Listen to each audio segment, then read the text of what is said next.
नमस्कार दोस्तों, मेरा नाम रिजवाना शेख है। ये वीडियो जीत आपकी किताब का पार्ट 2 है। आइए कंटिन्यू करते हैं। अपनी कुल्हाड़ी की धार तेज करूं। जॉन नाम का एक लकड़हारा एक कंपनी में 5 साल से काम कर रहा था। उसे कभी तरक्की नहीं मिली। उसे कंपनी के ने बिल नाम के एक और लकड़हारे को भी नौकरी पर रखा और उसे साल भर में ही तरक्की मिल गई। जॉन ने बिल को 1 साल के अंदर ही तरक्की दिए जाने का विरोध किया और इस बारे में बात करने के लिए अपने बॉस के पास गया। उसके बॉस ने जवाब दिया, तुम अब भी उतने ही पेड़ काटते हो जितने कि 5 साल पहले काटते थे। हमारी कंपनी में नतीजे को देखा जाता है। अगर तुम अधिक पेड़ काटने लगोगे तो हमें तुम्हारा वेतन बढ़ाकर खुशी होगी। जॉन वापस लौट आया। उसके बाद वह अधिक मेहनत से और ज़्यादा देर तक पेड़ काटने लगा। इसके बावजूद वह ज़्यादा पेड़ नहीं काट सका। उसने अपनी यह परेशानी बॉस को बताई। बॉस ने उसे बिल से बात करने का सुझाव दिया। उसने कहा, शायद बिल को कुछ मालूम हो जो मैं और तुम नहीं जानते। जॉन ने बिल से पूछा कि वह ज़्यादा पेड़ कैसे काट लेता है। बिल ने जवाब दिया, मैं हर पेड़ काटने के बाद 2 मिनट के लिए काम रोक देता हूँ और अपनी कुल्हाड़ी की धार तेज करता हूँ। तुमने अपनी कुल्हाड़ी की धार आखिरी बार कब तेज की थी? पिछली शिक्षा और गौरव का ज़्यादा महत्व नहीं होता। हमें अपनी कुल्हाड़ी की धार लगातार तेज करनी होगी। अपने दिमाग को खुराक दीजिए। जिस तरह हमारे शरीर को हर रोज़ अच्छे खाने की ज़रूरत होती है, उसी तरह हमारे मस्तिष्क को भी हर रोज़ अच्छे विचारों की ज़रूरत होती है। इस वाक्य में सबसे अहम शब्द अच्छा खाना और अच्छे विचार हैं। अगर हम अपने शरीर को रोज़ सड़े गले खाने और अपने दिमाग को बुरे विचारों की खुराक देंगे तो हमारा शरीर और दिमाग बीमार पड़ जाएगा। सही पटरी पर बने रहने के लिए हमें अपने मस्तिष्क को शुद्ध और सकारात्मक खुराक देनी होगी। शिक्षा एक खजाना है। लगातार सकारात्मक शिक्षा प्राप्त करने से सकारात्मक विचार जन्म लेते हैं। सकारात्मक विचार वाले लोग उन खिलाड़ियों की तरह होते हैं जो लगातार अभ्यास करके अपने अंदर ताकत का एक भंडार जमा कर लेते हैं, जिसका इस्तेमाल वे मुकाबले के वक्त करते हैं। बिना अभ्यास के जब भंडार ही नहीं रहेगा तो वे भरोसा किस पर करेंगे? इस तरह की अच्छी सोच वाले लोग अपने दिमाग को रोज़ शुद्ध, शक्तिशाली और सकारात्मक विचारों की खुराक देकर अपने अंदर उम्मीदों से भरे नज़रिए का एक सुरक्षित भंडार जमा कर लेते हैं। वे इस बात को समझते हैं कि हम सभी को बुराई और नकारात्मक विचारों से सामना होगा। अगर हमारे पास अच्छे विचारों का सुरक्षित भंडार होगा तो हम उन नकारात्मक विचारों पर जीत हासिल करने में कामयाब हो जाएंगे, वरना वे हम पर हावी हो जाएंगे। अच्छी सोच वाले लोग मूर्ख नहीं होते। वे आँखों पर पट्टी बांधकर ज़िंदगी नहीं बिताते। वे ज़िंदगी में जीत हासिल करने वाले ऐसे लोग होते हैं जिन्हें अपनी सीमाएं मालूम होती हैं। वे अपनी मजबूतियों पर ध्यान देते हैं। दूसरी तरफ हारने वालों को अपनी मजबूतियों का एहसास होता है, पर उनका सारा ध्यान अपनी कमजोरियों पर टिका रहता है। अच्छे स्वाभिमान का निर्माण कीजिए। स्वाभिमान क्या है? स्वाभिमान खुद अपने बारे में महसूस करने का नज़रिया है। जब हम अपने बारे में अच्छा महसूस करते हैं तो हम बेहतर काम करते हैं। घर और दफ्तर में हमारे रिश्ते बेहतर हो जाते हैं। दुनिया हमें ज़्यादा अच्छी लगने लगती है। इसकी वजह क्या हो सकती है? वजह यह है कि हमारी भावनाओं और व्यवहार में सीधा रिश्ता होता है। क्योंकि हम किसी चीज़ या बात के बारे में जैसा महसूस करेंगे वैसा उसके प्रति व्यवहार करेंगे। स्वाभिमान कैसे विकसित करें? अगर हम अच्छा स्वाभिमान जल्दी बनाना चाहते हैं तो इसका सबसे अच्छा तरीका यह है कि हम कुछ काम ऐसे लोगों की मदद करें जो उसका बदला ना तो पैसे से ना ही कुछ और देकर चुका सकते हैं। कुछ साल पहले मैंने कैदियों को नज़रिए और आत्मसम्मान विकसित करने के तरीके सिखाने का एक कार्यक्रम चला रहा था। उस दौरान मैंने कुछ हफ्तों में ही इतना कुछ सीखा जितना कि मैं सालों में नहीं सीख सका था। 2 सप्ताह तक मेरे कार्यक्रम में भाग लेने के बाद एक कैदी ने मुझे रोककर कहा, शिव, मैं कुछ ही हफ्तों में जेल से रिहा होने वाला हूँ। मैंने उससे पूछा कि उसने नज़रिया बनाओ कार्यक्रम से क्या सीखा। वह कुछ देर सोचता रहा। उसके बाद उसने कहा वह अब अपने बारे में अच्छा महसूस कर रहा है। मैंने कहा, मेरे लिए इस अच्छा शब्द का कोई मायने नहीं। मुझे यह बताओ कि तुम्हारे व्यवहार में खास बदलाव क्या आया। दरअसल मेरा मानना है कि यदि सीखने वाले के व्यवहार में बदलाव ना आए तो यह नहीं माना जा सकता कि उसने वास्तव में सीखा है। उस कैदी ने मुझसे कहा, अब वह हर रोज़ बाइबल पढ़ता है। तब मैंने उससे पूछा कि बाइबल पढ़ने का उस पर क्या असर पड़ा है। उसने जवाब दिया कि वह खुद को अपने साथ और दूसरों के साथ बेहतर महसूस करता है। ऐसा उसने पहले कभी महसूस नहीं किया था। मैंने उससे कहा, यह तो ठीक बात है, लेकिन सबसे ज़रूरी यह है कि जेल से छूटने के बाद तुम क्या करोगे। उसने मुझसे कहा कि वह समाज का एक जिम्मेदार सदस्य बनने की कोशिश करेगा। मैंने अपना सवाल दोहराया तो उसने फिर वही जवाब दिया। मैंने उससे एक बार फिर पूछा, जेल से छूटने के बाद तुम क्या करोगे। जाहिर सी बात है कि मैं किसी अलग जवाब की उम्मीद कर रहा था, लेकिन इस बार उसने गुस्से से भरी हुई आवाज़ में जवाब दिया, मैं समाज का एक जिम्मेदार सदस्य बनूंगा। तब मैंने उसे बताया कि उसके पहले के जवाब और इस बार के जवाब में एक शब्द का अंतर था। पहले उसने कहा था बनने की कोशिश करूंगा, पर इस बार उसने कहा मैं बनूंगा। इन दोनों जवाबों में कोशिश शब्द का फ़र्क था। हम कोई काम करते हैं या नहीं करते, वह कोशिश शब्द उसकी जेल वापसी के लिए दरवाजे को खुला रखता। हमारी बातचीत सुन रहे एक दूसरे कैदी ने मुझसे पूछा, शिव, क्या तुम्हें ये सब करने के लिए क्या मिलता है।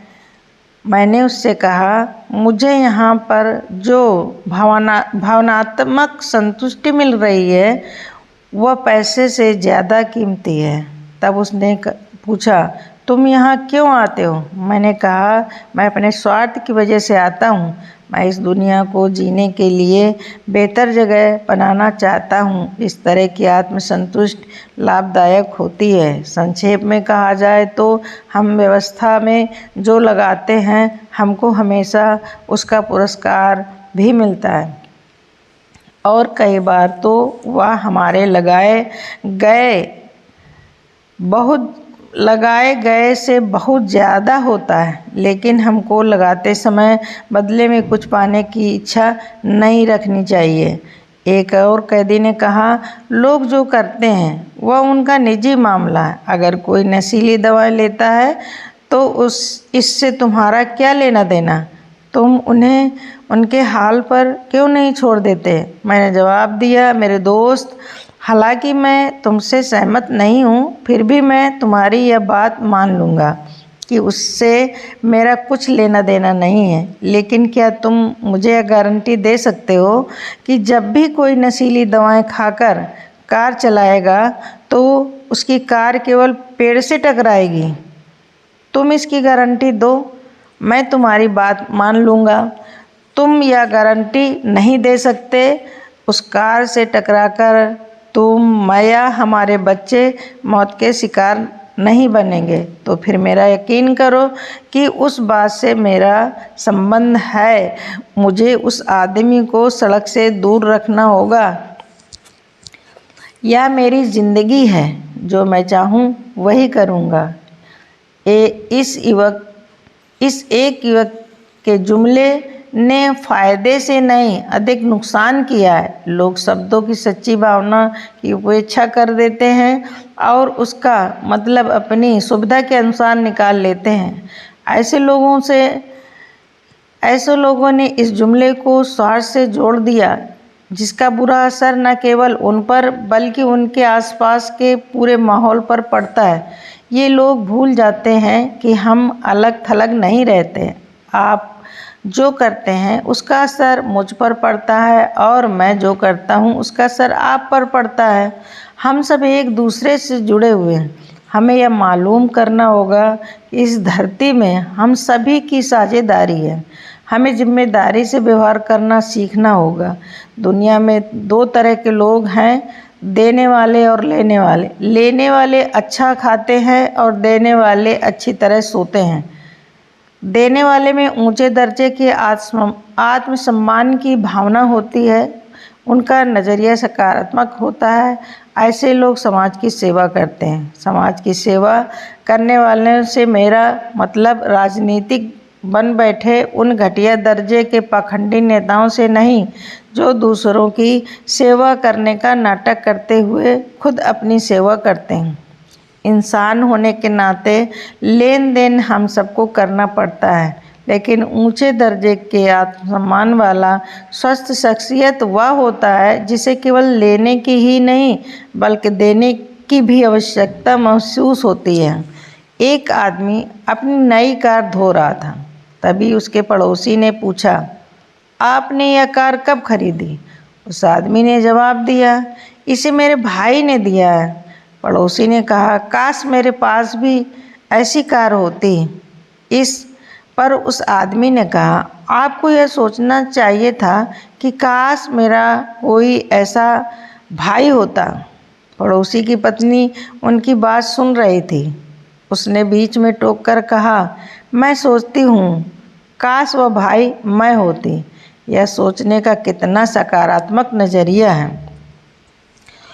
आजकल के नवयुवक बड़े लोगों के व्यवहार और मीडिया से बहुत जल्दी प्रभावित हो जाते हैं।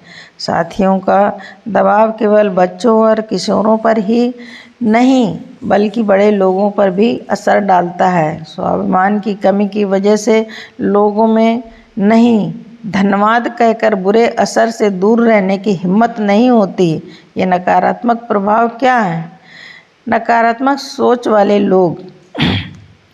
एक चील का अंडा किसी तरह जंगली मुर्गी के घोंसले में चला गया और बाकी अंडों के साथ मिल गया। समय आने पर अंडा फूटा।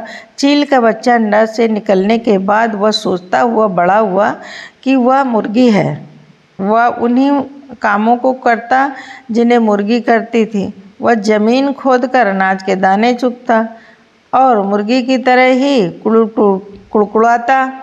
वह कुछ फीट से अधिक उड़ान नहीं भरता था, क्योंकि मुर्गी भी ऐसा ही करती थी। एक दिन उसने आकाश में एक चील को बड़ी शान से उड़ते हुए देखा।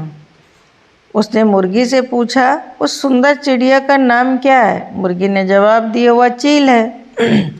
वह एक शानदार चिड़िया है, लेकिन तुम उसकी तरह उड़ान नहीं भर सकते, क्योंकि तुम तो मुर्गी हो।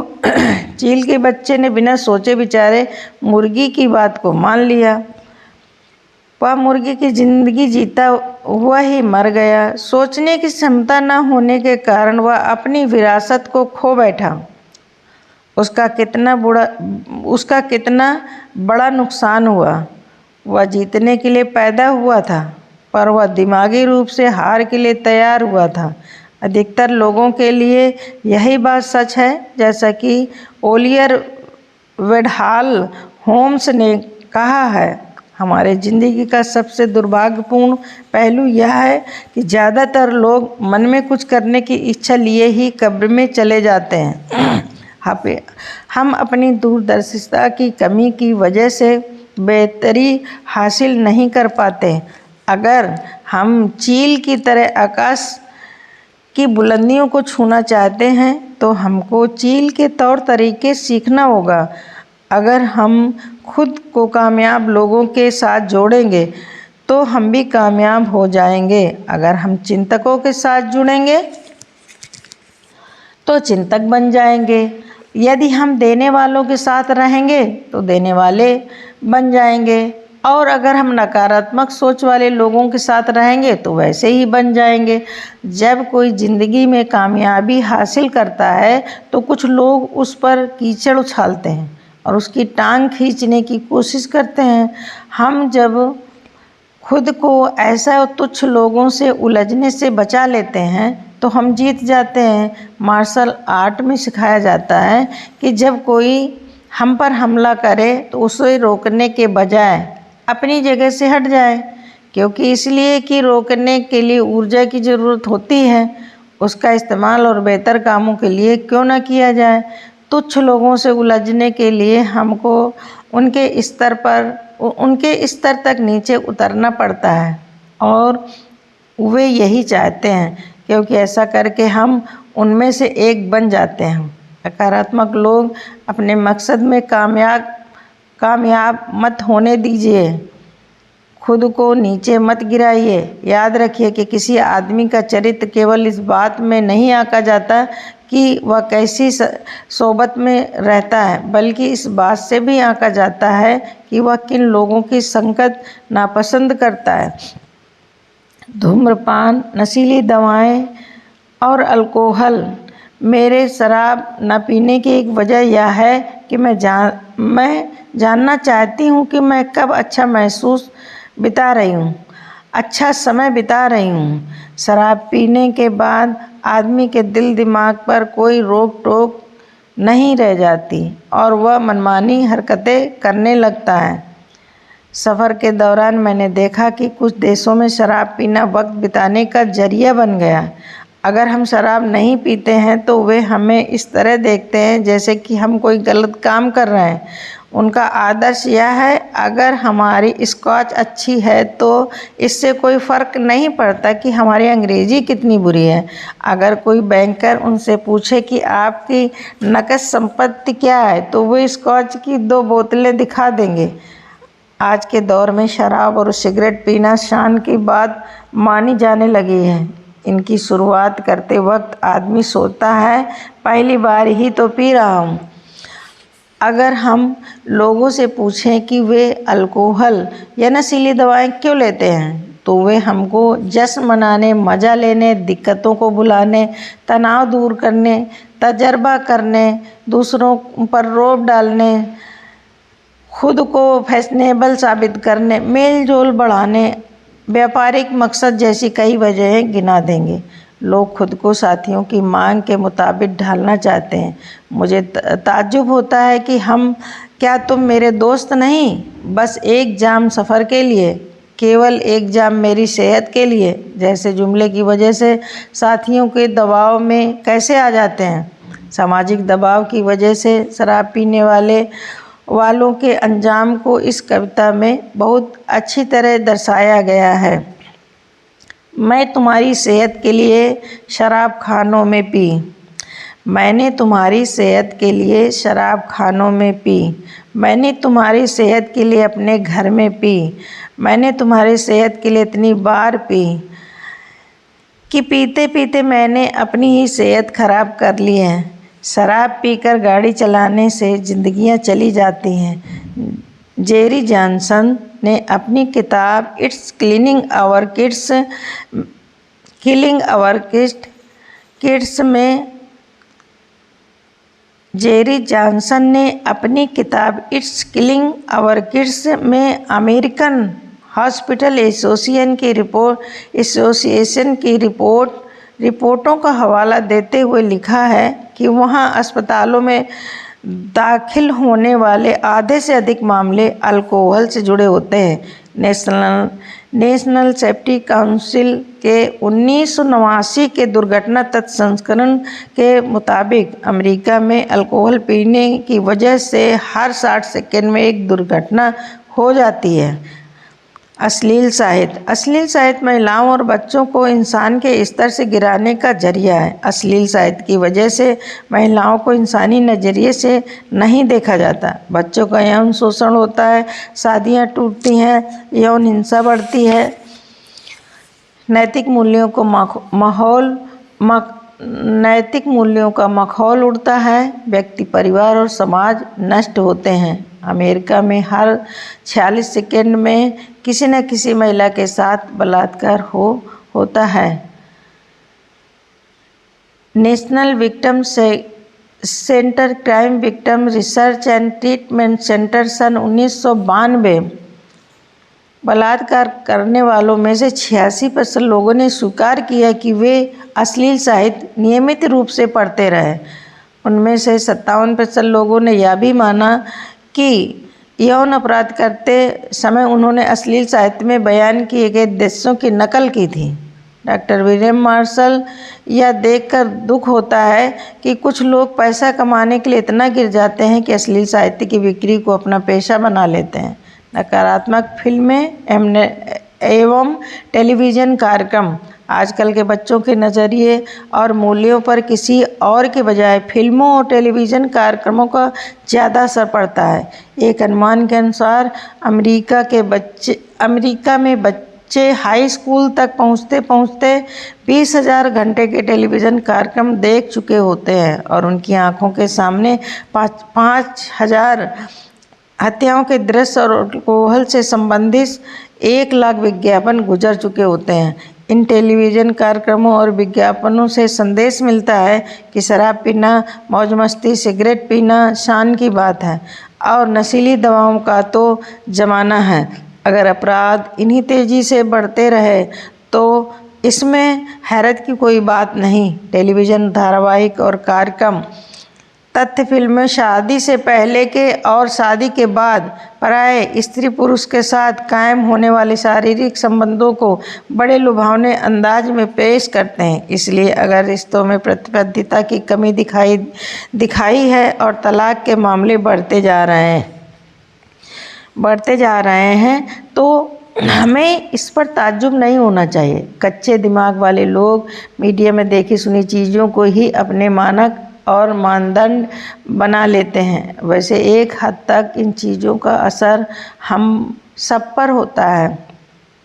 गाली गलौज के इस्तेमाल से यही लगता है कि ऐसे भाषा के इस्तेमाल करने वाले के पास शब्दों की कमी है। वह खुद पर काबू नहीं रख पाता और उसमें आत्मानुशासन की कमी है।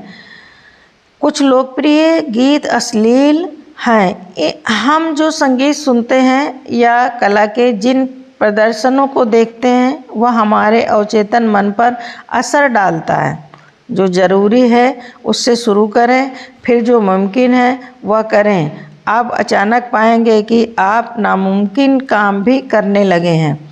कुछ काम ऐसे होते हैं जिन्हें हम पसंद करें या नापसंद, पर वे हमें करने ही पड़ते हैं। जैसे कि एक माँ अपने बच्चे की देखभाल हर हाल में करती है। कोई ज़रूरी नहीं कि इसमें उसे हमेशा सुख मिलता हो, बल्कि कई बार तो यह तकलीफदेह हो सकता है। लेकिन हम ऐसे ज़रूरी कामों को पसंद करना सीख तो लें तो फिर नामुमकिन भी मुमकिन बन जाता है। सुबह के वक्त सबसे पहले कोई अच्छी चीज़ पढ़ें या सुनें। रात में अच्छी तरह सोने के बाद हमारा तनाव दूर हो चुका होता है और हमारा अवचेतन मन किसी बात को बड़ी आसानी से कबूल कर लेता है। इससे दिन भर के लिए एक लय बन जाती है और हमारी दिमागी सोच का ताना बाना सही रूप ले लेता है, जिससे हमारा पूरा दिन अच्छा बन जाता है। खुद में बदलाव लाने के लिए हमें सोचे समझे ढंग से कोशिश करनी होगी और पूरे संकल्प के साथ अच्छे विचार और व्यवहार को अपनी ज़िंदगी का हिस्सा बनाना होगा।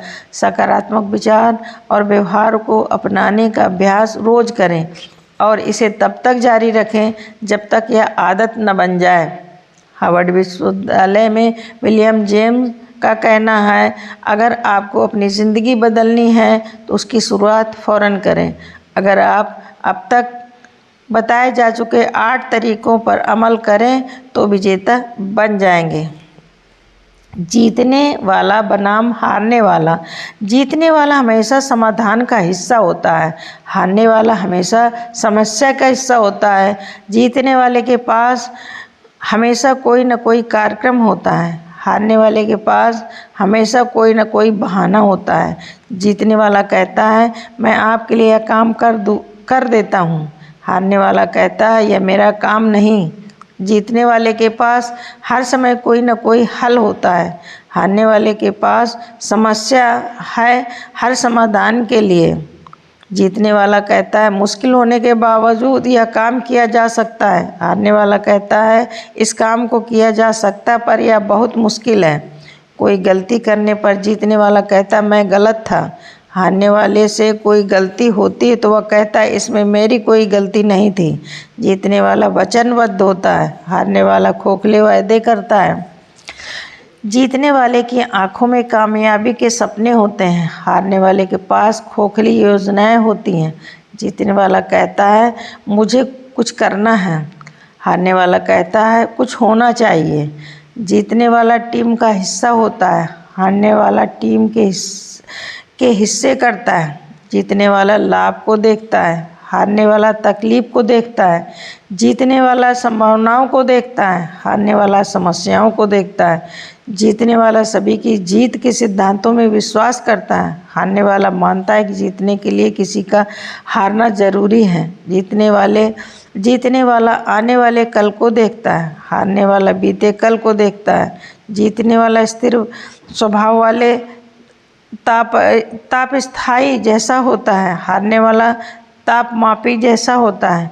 जीतने वाला सोच कर बोलता है, हारने वाला बोलकर सोचता है। जीतने वाला विनम्र शब्दों में कड़े तर्क पेश करता है, हारने वाला कड़े शब्दों में कमज़ोर तर्क पेश करता है। जीतने वाला बुनियादी मूल्यों पर मजबूती से टिका रहता है पर छोटी मोटी चीज़ों पर समझौता कर लेता है। हारने वाला छोटी मोटी बातों पर अड़ जाता है लेकिन मूल्यों पर समझौता कर लेता है। जीतने वाला दूसरों की भावनाओं को महसूस करने में विश्वास करता है, वह मानता है कि दूसरों के साथ वैसा व्यवहार नहीं करना चाहिए जैसे व्यवहार की उम्मीद हम दूसरों से अपने लिए नहीं करते। हारने वाला इसमें विश्वास करता है कि दूसरे तुम्हारे साथ कुछ करें उससे पहले कि तुम वह काम उनके साथ कर दो। जीतने वाला काम करने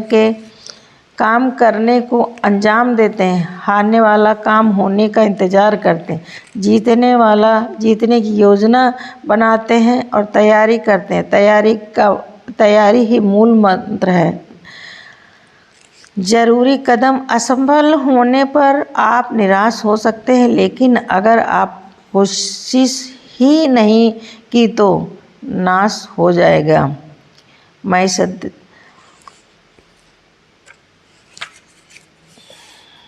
बड़ी सफलताएं हासिल करने वाले लोग अपना वक्त व्यर्थ जटिल किस्म के या विनाशकारी विचारों में उलझकर नष्ट नहीं करते।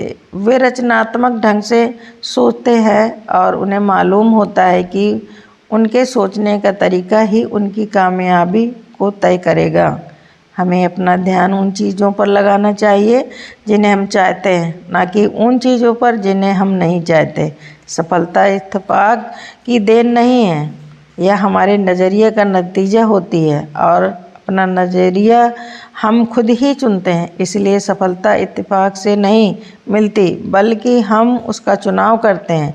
एक पुजारी कार से कहीं जा रहा था, रास्ते में उसने एक बहुत ही सुंदर खेत देखा। वह कार रोककर बाहर आया और एक खेत के किनारे खड़ा होकर उसमें लहलहाती हुई फसल की तारीफ करने लगा। उस खेत का मालिक किसान ट्रैक्टर चला रहा था। पुजारी को देखकर किसान ट्रैक्टर चलाता हुआ उसके पास आया। पुजारी ने उससे कहा, ईश्वर ने तुम्हें बहुत सुंदर खेत दिया है, तुम्हें इसका आनंद होना चाहिए। किसान ने जवाब दिया, हाँ, ईश्वर ने मुझे बहुत अच्छा खेत दिया है और इसके लिए मैं उन्हें धन्यवाद देता हूँ, लेकिन आपको इसे उस समय देखना चाहिए था जब सारा खेत ईश्वर ने अपने हाथों में रखा हुआ था।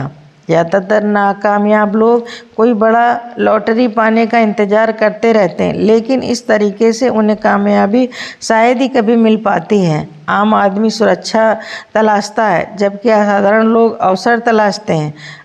ऐसा क्यों होता है कि कोई इंसान अपनी सफलताओं की कहानियाँ लगातार लिखता जाता है, जबकि दूसरे लोग तैयारी ही करते रह जाते हैं? ऐसा क्यों होता है कि कोई इंसान एक के बाद एक दूसरी रुकावटों को पार करता हुआ अपने लक्ष्य को प्राप्त कर लेता है, जबकि दूसरे लोग संघर्ष ही करते रह जाते हैं और कहीं नहीं पहुंच पाते? हम अगर इन दोनों सवालों के जवाब हासिल कर लेते हैं तो हमारी ज़िंदगी में इनकलाब आ जाएगा। अगर आप सचमुच सफल होना चाहते हैं तो उन कामों को करने की आदत डालिए जिन्हें असफल लोग नहीं करना चाहते। सफलता और असफलता के बारे में काफ़ी शोध किया गया है। सफलता का राज सफल लोगों के जीवन के इतिहास को पढ़कर जाना जा सकता है। सफल लोग चाहे जिस दौर में पैदा हुए हों और चाहे जिस क्षेत्र में सक्रिय रहे हों, उनमें कुछ खासियतें समान रूप से पाई जाती रही हैं। सफलता अपने निशान छोड़ जाती है। यदि हम सफल लोगों के गुणों को पहचान कर उन्हें अपना लें तो हम भी सफल हो जाएंगे। इसी तरह असफल लोगों में कुछ समानताएं होती हैं। यदि हम उनमें पाई जानी कमियों को कुछ खुद से दूर रखें तो असफल नहीं होंगे। सफलता कोई रहस्य नहीं है, यह केवल कुछ बुनियादी वसूलों को लगातार अमल में लाने का नतीजा होती है। इसका उल्टा भी उतना ही सही है। असफलता और कुछ नहीं बल्कि कुछ गलतियों को लगातार दोहराने का नतीजा होती है। यह बात आपको काफ़ी सरल लगती होगी, लेकिन हकीकत यही है कि ज़्यादातर सच बड़े सरल होते हैं। मैं यह नहीं कह रहा हूँ कि वे आसान होते हैं, लेकिन यह सच है कि वे सरल होते हैं। सदा मुस्कुराना और सबको प्यार करना, गुणी जनों का सम्मान पाना, बच्चों के दिल में रहना, सच्चे आलोचकों से स्वीकृत पाना, झूठे दोस्तों की दगाबाजी को सहना, खूबसूरती को सराहना, दूसरों में खूबियां तलाशना, किसी उम्मीद के बिना दूसरों के लिए खुद को अर्पित करना, उत्साह के साथ हंसना और खेलना और मस्ती भरे तराने गाना, इस बात का एहसास कि आपकी ज़िंदगी ने किसी एक व्यक्ति का जीवन आसान बनाया, यही सच्ची सफलता है। किसी आदमी को कौन सी चीज़ कामयाब बनाती है? हमें सफलता का एहसास कैसे होता है? किसी के लिए सफलता का मतलब दौलत, दूसरे के लिए शोहरत, तीसरे के लिए सेहत, चौथे के लिए पारिवारिक खुशी, आत्मसंतुष्टि और मन की शांति हो सकता है। इसका मतलब यह हुआ कि सफलता एक निजी एहसास है। अलग अलग लोगों के लिए इसका अलग अलग मतलब होता है। इस परिभाषा में सफलता की व्याख्या बहुत अच्छे ढंग से की गई है। मूल्यवान लक्ष्य की लगातार प्राप्ति का नाम ही सफलता है। आइए इन परिभाषाओं को सावधानी पूर्वक देखें। निरंतर का अर्थ यह है कि सफलता लक्ष्य नहीं बल्कि एक सफ़र है। हम इस सफ़र में लक्ष्य पर कभी नहीं पहुंचते। एक लक्ष्य पर पहुंचने के बाद हमारी सफ़र दूसरे लक्ष्य के लिए शुरू हो जाती है और यह सिलसिला जारी रहता है। अनुभूत का मतलब है अनुभव करना। हमें सफलता का एहसास बाहरी चीज़ों की वजह से नहीं होता, हम इसे अपने भीतर महसूस करते हैं। यह बाहरी नहीं बल्कि अंदरूनी चीज़ है।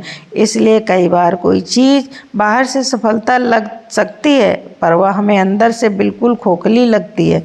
सार्थकता का संबंध हमारी मूल प्रणाली से है। मूल रहित लक्ष्य सार्थक नहीं हो सकते। हम किसी दिशा में बढ़ रहे हैं, सकारात्मक लक्ष्य की दिशा में या नकारात्मक लक्ष्य की दिशा में। सार्थक से हमारी सफ़र का स्तर यानी उसकी गुणवत्ता तय होती है। इसी से हमारे सफ़र को एक अर्थ और हमें आत्मसंतुष्टि मिलती है। लक्ष्य महत्वपूर्ण है क्योंकि उसके कारण हमें अपनी दिशा का एहसास होता है। जो सफलता आत्मसंतुष्टि न दे वह खोखली होती है। मुझे नहीं मालूम कि कामयाबी पाने की कुंजी क्या है, पर हर आदमी को खुश करने की कोशिश करना ही नाकामयाबी की कुंजी है। कामयाबी का मतलब यह नहीं है कि हर इंसान आपको कबूल और पसंद करे। कुछ ऐसे लोग भी हैं जिनसे मान्यता पाना मैं खुद नहीं चाहूँगा। मूर्खों की आलोचना को मैं घिनौने चरित्र के लोगों की तारीफ से बेहतर मानता हूँ। मैं सफलता को अच्छी किस्म का नतीजा मानता हूँ जो हमें प्रेरणा, आकांक्षा, हताशा और तैयारी की वजह से मिलती है। आम तौर पर कामयाबी के सफ़र का सिलसिला ऐसा ही होता है। सफलता और प्रसन्नता का चोली दामन का साथ है। सफलता का मतलब यह है कि हम जो चाहें उसे पा लें, और प्रसन्नता का मतलब यह है कि हम जो पाएं उसे चाहें। सफलता का मतलब अपने अस्तित्व को कायम रखना भर नहीं, इसका अर्थ उसे ज़्यादा व्यापक है। सिर्फ जिंदगी ना गुजारो, जियो। सिर्फ छुओ नहीं, महसूस करो। सिर्फ देखो नहीं, गौर करो। सिर्फ पढ़ो नहीं, जीवन में उतारो। सिर्फ सुनो नहीं, ध्यान से सुनो। सिर्फ ध्यान से ही ना सुनो, समझो। अहंकार, सफल होने का डर, आत्मसम्मान की कमी, कोई योजना ना होना, कोई निश्चित लक्ष्य ना होना, जिंदगी के उतार चढ़ाव, टाल मटोल की आदत, पारिवारिक जिम्मेदारियां, आर्थिक सुरक्षा से जुड़े मामले, एकाग्रता की कमी, भ्रमित हो जाना, पैसे की लालच में दूर की ना सोचना, सारा बोझ खुद उठाना, क्षमता से अधिक उलझ जाना, जुड़ाव न महसूस करना, ट्रेनिंग की कमी, दृढ़ता की कमी, प्राथमिकताएं ना तय कर पाना, जीतने वाले वही बढ़त हासिल करने के लिए हमें पूर्णता नहीं बल्कि उत्तमता हासिल करने की कोशिश करनी चाहिए। पूर्णता हासिल करने का सपना देखना दरअसल एक दिमागी खलल है, जबकि उत्तमता हासिल करने की कोशिश करना तरक्की की राह पर कदम बढ़ाना, क्योंकि ऐसा कोई काम नहीं जिसे और बेहतर ढंग से न किया जा सके। हमें केवल थोड़ी सी बढ़त हासिल करने की ज़रूरत होती है। दौड़ में जीतने वाले घोड़े हारने वाले घोड़ों की तुलना में 5 या 10 गुनी कामयाबी हासिल कर लेते हैं। क्या वे दूसरे घोड़ों से 5 या 10 गुना तेज दौड़ते हैं? बिल्कुल नहीं। उसमें दूसरे घोड़ों से थोड़ी सी ज़्यादा तेज़ी होती है, शायद नाक के बराबर ही अंतर होता हो, लेकिन उसे 5 या 10 गुना बड़ा इनाम मिलता है। क्या ऐसा होना चाहिए? इसकी परवाह किसे है? इसका कोई मतलब नहीं। खेल के नियम ही ऐसे हैं। खेल इसी तरह खेला जाता है। हमारी ज़िंदगी पर भी यही बात लागू होती है। सफल होना असफल लोगों से 10 गुना तेज तर्रार नहीं होते। हो सकता है कि वे उनसे थोड़े ही बेहतर हों, पर उन्हें इतनी सी तेजी की वजह से ही 10 गुना बड़ा पुरस्कार मिलता है। हमें किसी एक क्षेत्र में 1000% बेहतर बनने की नहीं, बल्कि खुद को 1000 अलग अलग क्षेत्रों में 1% बेहतर बनाने की ज़रूरत है। ऐसा करना बेहद आसान है, लेकिन जीत दिलाने वाली बढ़त भी यही है, संघर्ष। इतिहास बताता है कि बड़े बड़े विजेताओं को भी जीत से पहले हताश कर देने वाली बाधाओं का सामना करना पड़ा। उन्हें जीत इसलिए मिली कि वे अपनी असफलताओं से मायूस नहीं हुए। हमारा इम्तिहान लेने के लिए ज़िंदगी में कभी जीत की खुशियाँ आती हैं तो कभी गम मिलते हैं। यह हम पर निर्भर है कि उनका सामना कैसे करें। जीत कोशिश किए बिना नहीं मिलती। जीव विज्ञान के एक अध्यापक अपने छात्रों को पढ़ा रहे थे कि सूंडी तितली में कैसे बदल जाती है। उन्होंने छात्रों को बताया कि कुछ ही घंटों में तितली अपनी खोल से बाहर निकलने की कोशिश करेगी। उन्होंने छात्रों को आग्रह किया कि वे खोल से बाहर निकलने में तितली की मदद ना करें। इतना कहकर वह कक्षा से बाहर चले गए। छात्र इंतजार करते रहे। तितली खोल से बाहर निकलने के लिए संघर्ष करने लगी। छात्र को उस पर दया आ गई। उसने अध्यापक की सलाह न मानकर उसने खोल से बाहर निकलने की कोशिश कर रही तितली की मदद करने का फैसला किया। उसने खोल को तोड़ दिया, जिसकी वजह से तितली को बाहर निकलने के लिए और मेहनत नहीं करनी पड़ी, लेकिन वह थोड़ी ही देर में मर गई। वापस लौटने पर शिक्षक को सारी घटना मालूम हुई। तब उन्होंने छात्रों को बताया कि खोल से बाहर आने के लिए तितली को जो संघर्ष करना पड़ता है, उसी की वजह से उसे पंखों को मजबूती और शक्ति मिलती। यही प्रकृति का नियम है। तितली की मदद करके छात्र ने उसे संघर्ष करने का मौका नहीं दिया। नतीजा यह हुआ कि वह मर गई। अपनी ज़िंदगी पर भी यही उसूल लागू कीजिए। ज़िंदगी में कोई भी कीमती चीज़ संघर्ष के बिना नहीं मिलती।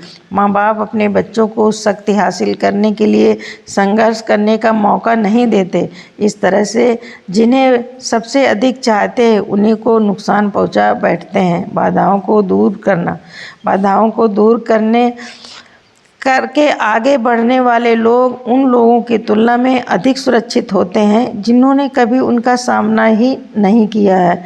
हम सभी को कभी न कभी दिक्कतों का सामना करना ही पड़ता है। उनकी वजह से कई बार हम मायूस हो जाते हैं। निराशाओं का सामना सबको करना पड़ता है, पर जीतने वाले हताश नहीं होते।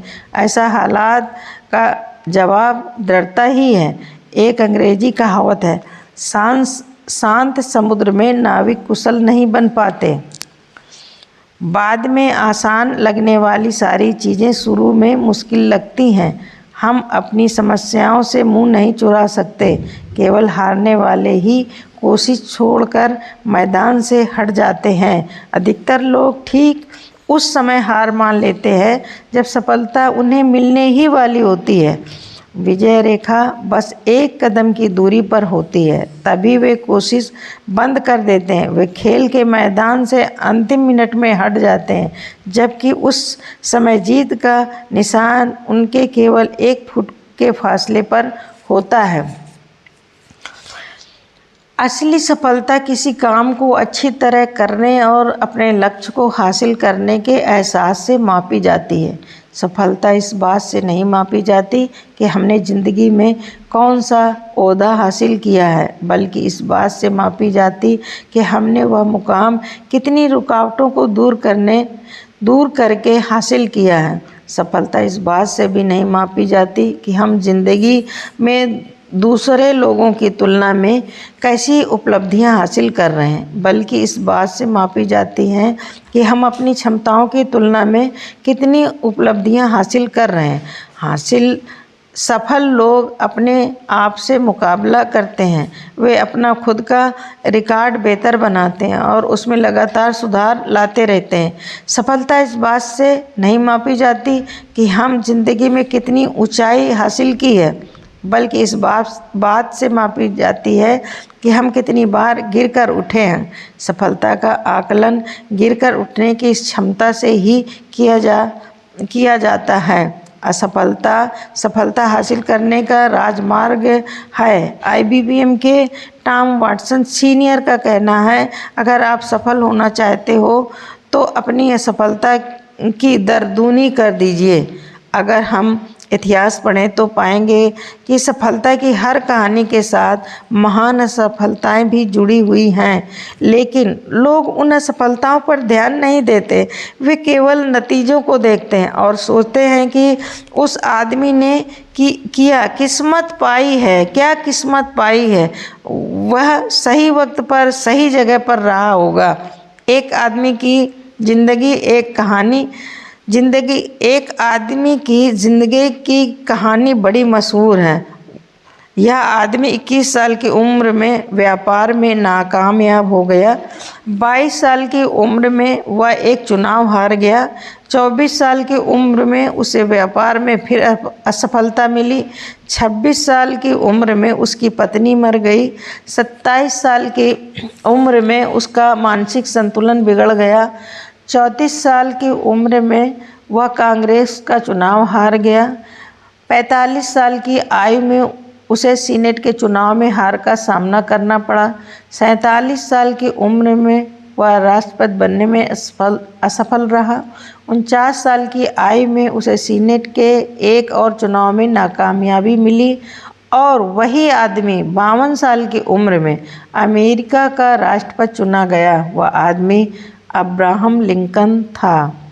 क्या आप लिंकन को असफल मानेंगे? वह शर्म से सिर झुकाकर मैदान से हट सकते थे और अपनी वकालत फिर शुरू कर सकते थे, लेकिन लिंकन के लिए हार केवल एक भटकाव थी, सफ़र का अंत नहीं। ट्रायोड ट्यूब के आविष्कारक ली डे फॉरेज पर सन 1913 में जिला अटॉर्नी ने यह इल्ज़ाम लगाते हुए मुकदमा दायर किया कि उन्होंने धोखाधड़ी की है। जिला अटॉर्नी का कहना था कि उन्होंने अपनी कंपनी के शेयर खरीदने के लिए लोगों को यह कहकर गुमराह किया कि वह इंसान की आवाज़ अटलांटिक के पार तक पहुंचा सकते हैं। उन्हें सरेआम अपमानित किया गया, लेकिन हम सोच सकते हैं कि उन्होंने वह आविष्कार ना किया होता तो आज हम कहाँ होते। 10 दिसंबर 1903 को न्यूयॉर्क टाइम के संपादकीय में राइट बंधुओं की सोच पर सवालिया निशान लगाया गया, जो उड़ सकने वाली हवा से भी हल्की मशीन का आविष्कार करने की कोशिश कर रहे थे। इसके एक हफ्ते बाद ही किट्टी हॉक में राइट बंधुओं ने अपनी मशहूर उड़ान भरी। 65 साल की उम्र में कर्नल सैंडर्स के पास पूंजी के नाम पर एक पुरानी कार और सामाजिक सुरक्षा योजना से मिला $100 का चेक ही था। उन्होंने महसूस किया अपनी हालत बेहतर बनाने के लिए उन्हें कुछ करना चाहिए। उन्हें अपनी माँ का फ्राई चिकन बनाने का नुस्खा याद आया और वह उसे बेचने के लिए निकल पड़े। क्या हम जानते हैं कि पहला ऑर्डर हासिल होने के पहले उन्हें कितने दरवाज़ों को खटखटाना पड़ा? एक अंदाज के मुताबिक पहला ऑर्डर हासिल करने से पहले उन्होंने हज़ारों दरवाजे खटखटाए। हम में से ज़्यादा लोग 3 बार, 10 बार, अधिक से अधिक 100 बार कोशिश करके हार मान लेते हैं और उसके बाद कहते हैं कि हमने अपनी तरफ से पूरी कोशिश की। वाल्ट डिज्नी जब युवक थे तो कई अखबारों के संपादकों ने उन्हें यह कहकर लौटा दिया कि उनमें प्रतिभा है ही नहीं। एक दिन एक चर्च के पादरी ने उन्हें कुछ कार्टून बनाने का काम दिया। डिज्नी चर्च में जिस शेड के नीचे काम कर रहे थे, वहाँ चूहे उधम मचा रहे थे। एक चूहे को देखकर उनके मन में एक कार्टून बनाने का ख्याल आया और वहीं से मिकी हाउस का जन्म हुआ। सफल लोग महान काम नहीं करते, वे छोटे छोटे कामों को महान ढंग से करते हैं। एक दिन ऊंचा सुनने वाला एक 4 साल का लड़का स्कूल से घर लौटा तो उसकी जेब में उसके शिक्षक का एक नोट रखा था, जिस पर लिखा था, आपका टॉमी इतना मंदबुद्ध है कि कुछ नहीं सीख सकता, उसे स्कूल से बाहर निकाल लीजिए। उसकी माँ ने वह नोट पढ़कर जवाब दिया, मेरा टॉमी इतना मंदबुद्धि नहीं कि कुछ सीख नहीं सके, मैं उसे खुद पढ़ाऊंगी। और वही टॉमी एक दिन बड़ा होकर महान थॉमस एडिसन बना। वह स्कूल में केवल 3 महीने पढ़ सके थे। हेनरी फोर्ड ने जो पहली कार बनाई उसमें वह रिवर्स गियर डालना ही भूल गए थे। क्या हम इन लोगों को असफल मानेंगे? वे समस्याएं न होने की वजह से नहीं, बल्कि समस्याओं के बावजूद कामयाब हुए। लेकिन नकारात्मक सोच वाले लोगों को लगता है कि ऐसे लोगों को कामयाबी केवल तकदीर की वजह से मिली है।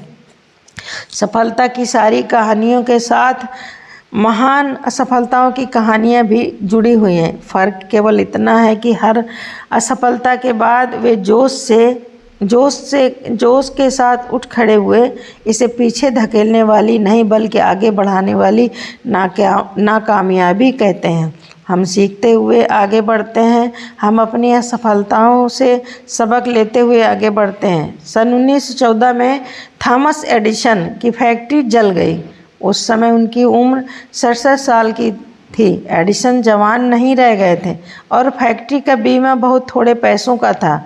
इसके बावजूद अपनी जिंदगी भर की मेहनत को धुआं बनकर उड़ते हुए देखकर उन्होंने कहा, यह बर्बादी बहुत कीमती है। हमारी गलतियां जलकर राख हो गईं। मैं ईश्वर को धन्यवाद देता हूँ कि उसने हमें नई शुरुआत करने का मौका दिया। उस तबाही के 3 हफ्ते बाद ही उन्होंने फोनोग्राफ का आविष्कार किया। क्या शानदार नज़रिया है। आगे सफल लोगों की सफलताओं के कुछ और उदाहरण। थॉमस एडिसन बिजली का बल्ब बनाने से पहले लगभग 10,000 बार असफल हुए। हेनरी फोर्ड 40 साल की उम्र में दिवालिया हो गए थे। ली इयाकोका को 54 साल की उम्र में हेनरी फोर्ड 2-3 ही नौकरी से निकाल दिया। बीथोवन जब युवा थे तो उन्हें कहा गया था कि उनमें संगीत की प्रतिभा नहीं है, लेकिन उन्होंने संसार को संगीत की कुछ उत्तम रचनाएं दी। हमें रास्ते में ठोकरें जरूर लगेंगी, लेकिन वह हमारे लिए प्रेरणा बन सकती हैं और हमें विनम्रता का पाठ पढ़ा सकती हैं। इससे हम मुसीबत की घड़ी में अपने अंदर बाधाओं को दूर करने की शक्ति और विश्वास का अनुभव करेंगे। हर ठोकर लगने के बाद खुद से पूछें कि हमने इस तजर्बे से क्या सीखा। तभी हम रास्ते के रोड़े को कामयाबी की रीढ़ बना पाएंगे। अगर आप सोचते हैं कि आप हार गए तो आप हार गए। आप हारे हैं। अगर आप सोचते हैं आप हार गए हैं तो आप हारे हैं।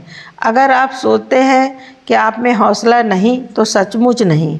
अगर आप जीतना चाहते हैं मगर सोचते हैं कि जीत नहीं सकते तो निश्चित है कि आप नहीं जीतेंगे। अगर आप सोचते हैं कि हार जाएंगे तो आप हार चुके हैं, क्योंकि हम दुनिया में देखते हैं कि सफलता की शुरुआत इंसान की इच्छा से होती है। ये सब कुछ हमारी सोच पर निर्भर करता है। अगर आप सोचते हैं कि पिछड़ गए हैं तो आप पिछड़ गए। तरक्की करने के लिए आपको अपनी सोच ऊंची करनी होगी। कोई भी सफलता प्राप्त करने से पहले आपको अपने प्रति विश्वास लाना होगा। जीवन की लड़ाइयाँ हमेशा सिर्फ तेज और मजबूत लोग ही नहीं जीतते, बल्कि आज नहीं तो कल जीतना वही आदमी है जिसे यकीन है वह जीतेगा। सबसे बड़ा तोहफा। दुनिया के सभी प्राणियों में मनुष्य शारीरिक रूप से सबसे कमज़ोर है। आदमी चिड़िया की तरह उड़ नहीं सकता, तेंदुए से तेज दौड़ नहीं सकता, एलिगेट की तरह तैर नहीं सकता, बंदर की तरह पेड़ पर चढ़ नहीं सकता।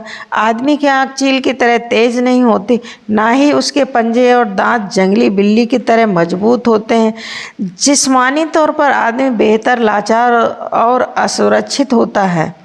वह एक छोटे से कीड़े के काटने से मर सकता है, लेकिन कुदरत समझदार और दयालु है। उसने इंसान को जो सबसे बड़ा तोहफा दिया वह है सोचने की क्षमता। इंसान अपना माहौल खुद बना सकता है, जबकि जानवरों को माहौल के मुताबिक ढलना पड़ता है। दुख की बात है कि कुदरत के इस सबसे बड़े तोहफे का पूरा इस्तेमाल बहुत कम लोग कर पाते हैं। असफल लोग 2 तरह के होते हैं, वे जो करते हैं लेकिन सोचते नहीं। दूसरे वे जो सोचते तो हैं लेकिन कुछ करते नहीं। सोचने की क्षमता का इस्तेमाल किए बिना जिंदगी गुजारना वैसा ही है जैसे बिना निशाना लगाए गोली दागना। जिंदगी उस रेस्तरां की तरह है जहां हमको खुद सर्विस करनी पड़ती है। वहां हम आदमी ट्रे उठाते हैं, खाना चुनते हैं और उसका भुगतान करते हैं। अगर हम कीमत चुकाने को तैयार हैं तो वहाँ से कोई भी चीज़ ले सकते हैं। अगर हम कैफेटेरिया में किसी के आकर खाना परोसने का इंतज़ार करेंगे तो इंतज़ार ही करते रह जाएंगे। ज़िंदगी भी वैसी ही है। हम चुनाव करते हैं और फिर कामयाब होने के लिए कीमत चुकाते हैं। ज़िंदगी चुनाव और समझौतों से भरी पड़ी है। भाग्य केवल संयोग पर निर्भर नहीं होता, बल्कि हम उसे अपने लिए चुनते हैं। वह इंतज़ार करने की नहीं बल्कि हासिल करने की चीज़ है। यहाँ दोनों बातें एक दूसरों का विरोध करती है। अगर जिंदगी चुनावों से भरी है तो समझौते का सवाल कहाँ उठता है। यकीनन समझौता भी एक चुनाव है। आइए इस पर विचार करें। ज़िंदगी चुनाव से कैसे भरी है। जब हम अधिक खाना खाते हैं तो अपना वजन बढ़ाने का चुनाव खुद करते हैं। जब हम अधिक शराब पीते हैं तो दूसरे दिन सिर में दर्द पा लेने का चुनाव हमारा अपना होता है। अगर हम शराब पीकर गाड़ी चलाते हैं तो दुर्घटना में खुद को किसी और को मार लेने का खतरा खुद चुनते हैं। जब हम दूसरों के साथ बुरा व्यवहार करते हैं तो इस बात का चुनाव खुद करते हैं कि दूसरे भी हमारे साथ बुरा व्यवहार करें। जब हम दूसरों की परवाह नहीं करते तो यह चुनाव हम खुद करते हैं कि दूसरे भी हमारी परवाह ना करें।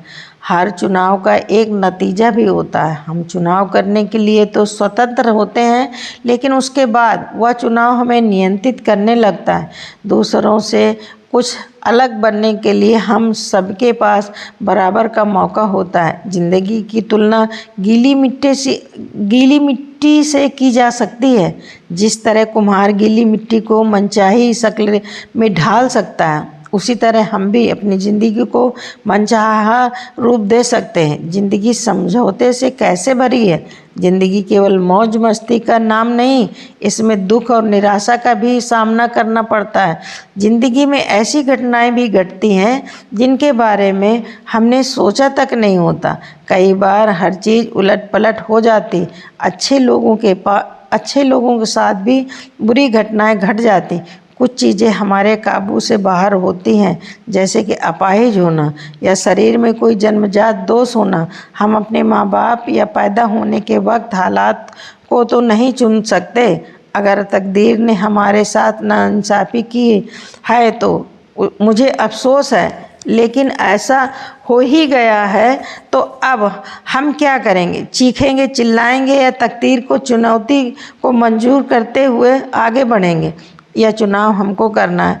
किसी साफ दिन में हमको झील में नावें तैरती दिखाई देंगी। हर नाव अलग दिशा में जा रही होती है। हवा के एक ही दिशा में बहने के बावजूद नावें अलग अलग दिशाओं में जा रही होती हैं। क्यों? इसलिए कि उनमें पाल सामियाना को उसी ढंग से लगाया जाता है और इसका फैसला नाविक करता है। यही बात हमारी ज़िंदगी पर भी लागू होती है। हम हवा के बहाव की दिशा तो नहीं चुन सकते, पर पाल लगाने का ढंग चुन सकते हैं। सेहत, खुशी और सफलता पर हर आदमी के जूझने की क्षमता पर निर्भर होती है। बड़ी बात यह नहीं कि हमारी ज़िंदगी में क्या घटित होता है, बल्कि यह है कि जो घटित होता है उसका सामना कैसे करते हैं।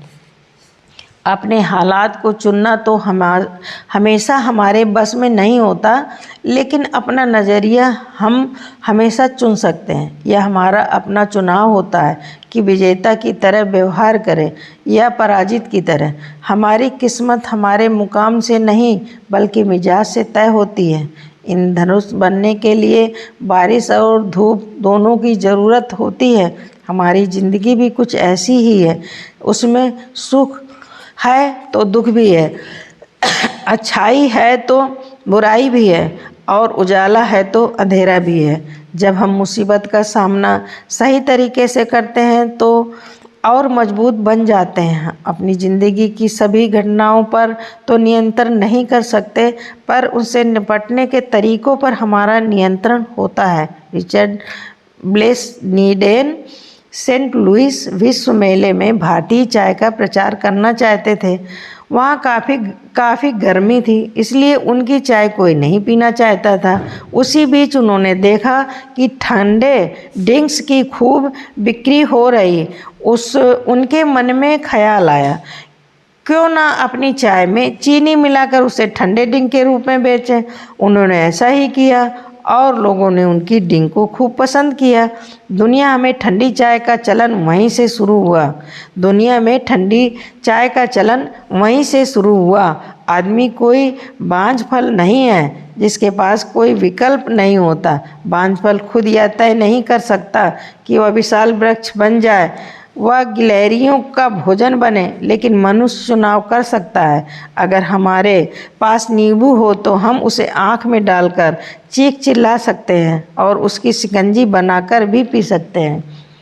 अगर हालात बिगड़ जाएं, कभी न कभी ऐसा ही है, तो यह हम पर निर्भर होता है कि उनका मानना जिम्मेदारी से करें और खींचते हुए करें।